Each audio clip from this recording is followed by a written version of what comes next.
Africa won't succeed. It's very important that Nigeria succeeds for Africa to succeed. And as you've said, it's all in the doing.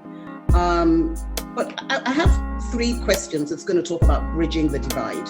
And, I know we could probably spend all day on any of these questions, but if you can just sort of touch on your response in terms of what you happen to think the solutions could be.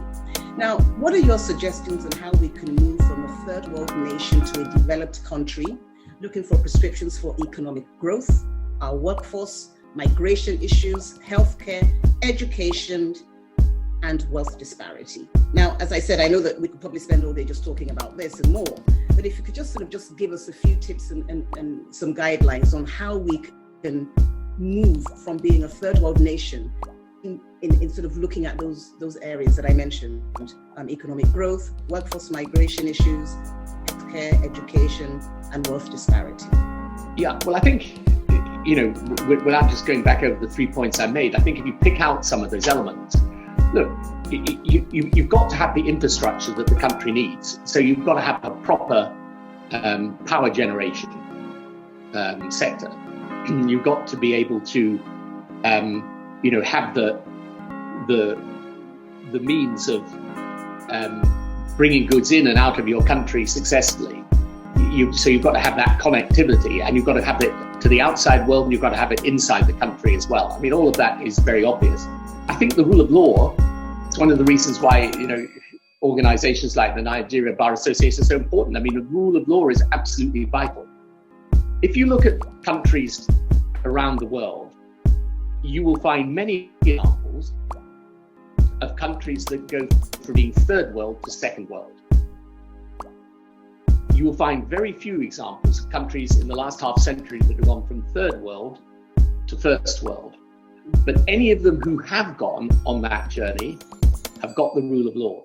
They're not necessarily got democratic systems, in the Western sense, but they've always got the rule of law. Why? Because you can't build businesses if it depends on who you know, or it depends on who's in power as to whether you're allowed to do things or not do things. You can't build a successful, building a business is, because you've built a very successful business, but it takes you 15, 20 years sometimes, right? So you can't do that unless you're in a predictable, rule-based environment. And the other thing I think that's really, really important is education. So here's another thing that I think is worth touching on. One of the things my institute, it works on equipping leaders to make the changes necessary for their countries to grow. And as you may know, we're in roughly 15 countries in Africa, including parts of the Nigerian system. We're in countries outside of Africa as well. And one of the things that we focus on is, in my view, the big event happening globally today that should define politics but doesn't yet define politics is the technology revolution. This is the thing that is going to change everything, and it offers the developing world a massive opportunity, because if you can access the technology and harness it properly in areas like healthcare and education, in time, transport, even law and order, you can transform the way your public institutions work and can hugely accelerate your economic development. Absolutely. Technology is is really at the forefront of everything. And we've seen that happen, especially during this pandemic. I mean, everyone has had to turn to technology to resolve so many issues. But talking about, talent and our workforce, how can we arrest the economic migration of our best to developed countries and retain talents within our borders? Because a lot of our people are obviously looking for greener pastures and deciding that Nigeria may not be the place for them to be. What are the practicalities of ensuring that we can retain talent? The simple answer, Mo, is to retain the talent. The talent's got to know that its talent can be developed in the country. It's literally as simple as that. And so, I meet Nigerians around the world who are some of the most super talented people. And actually, the really talented people in Nigeria. In fact, you talk to anyone who spends any time in Nigeria, they'll tell you the frustrations are really all around the public institutions. The basic talent of the people is actually pretty much internationally recognized. But if you're a talented entrepreneur and you want to start a business, you've got to know you can start it in Nigeria and succeed.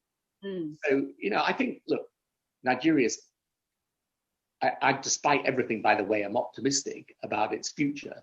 And you are seeing actually really good technology entrepreneurs starting in Nigeria. And, you look at the industry you're involved in, Nollywood and all of that, it's developed enormously over the last period of time. You've got some very successful Nigerian businesses operating.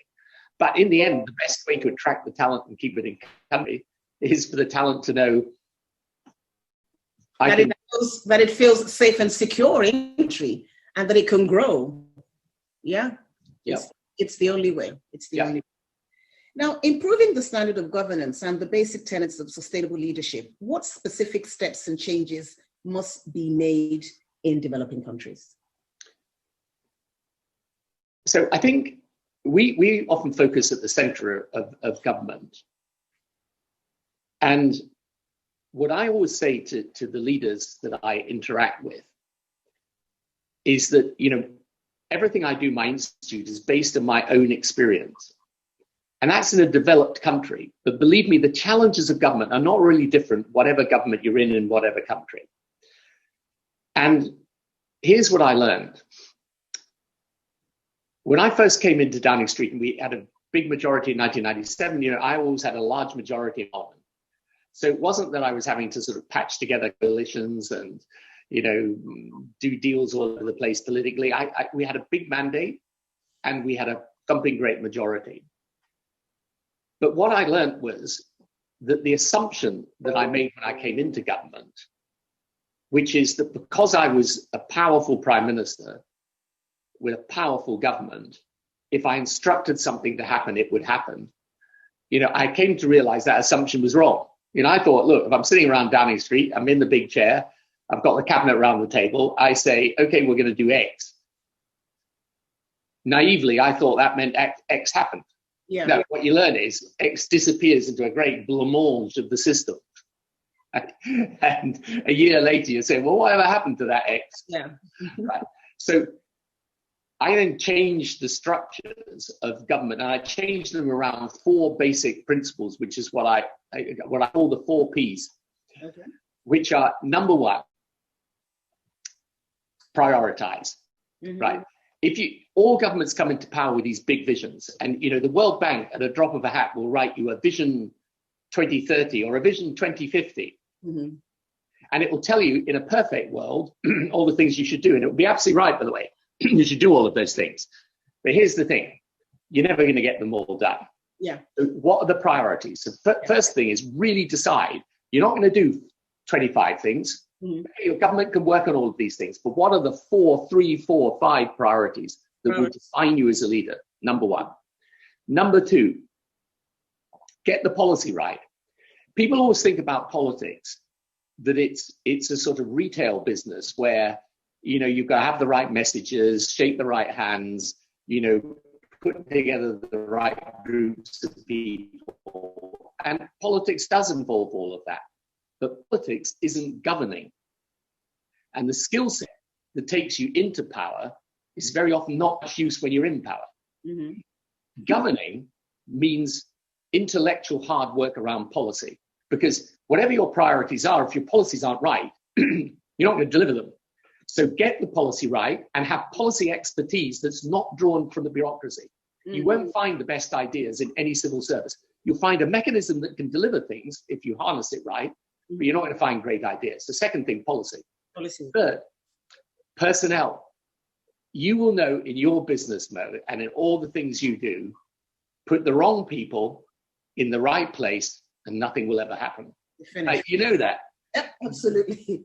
Right. So get the best people in the right place. I used to say in government, this is what I learned over the years, if you have 5 really good people in a department, they can make everything happen. 5, not many. Yeah. But if you've got people at the top who don't really get it, a system that's very sluggish and won't move, this interest, that interest, all the, razzmatazz of politics, suppressing everything, you never make it work. 3, get the right people. And 4, performance manage. Once you've got your objectives, you've got your policies in place, you've got the right people, keep on it, track it every day, and have a mechanism for constant feedback so that you're understanding what's actually happening on the ground. So I used to send people out into the ground and say, I know the government department tells me all this stuff's happening, but I want you to go out and see if it actually is happening. About 90% of the time it wasn't. I mean, the thing is that these 4 points that you've mentioned, prioritize, getting the policy right, the right people, and obviously ensuring that KPIs are adhered to, they all sound like very easy steps. But the practicality, it's always in the doing, isn't it? As you said earlier, it's always in the doing, because even getting the policies to a point of where the policies are right within themselves can sometimes be the roadblock. So you could have all the other 3 bits there, but if the policies aren't right and you can't get the policies approved or you can't get them signed off on, then that's always the challenge. So as you said, it's really about getting these 4 pieces right. And if we can get those 4 pieces right, obviously we will see the change that we desire happen in our country. Yeah, of course. And look, it's like, so I was advising a company the other day on education reform.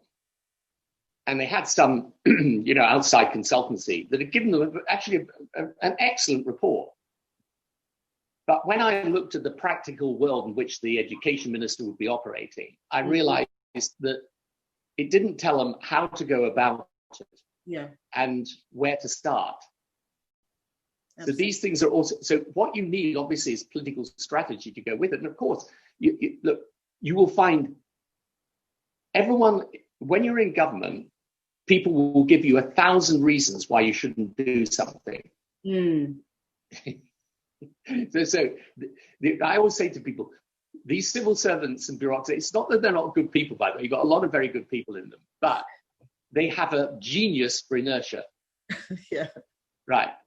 And the inertia is, well, I wouldn't do that. Oh, I think that's going to be difficult. And I used to say to people, give me a reason for doing something. Not for not doing it. Absolutely. I'm going to move on to, because we don't have much time left. So, I really am enjoying this conversation, by the way. I want to talk a little bit about leadership imperatives for growth and development in times of crisis. We're witnessing a crisis at the moment, What can our leaders do to respond to the pandemic we are in as a country? What can they do to improve African economies in real terms?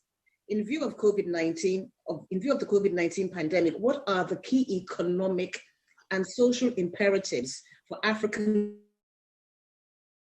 governments going into the new normal? So there are 3 bits to that question. And should I repeat any bits of it, or is it all pretty straightforward?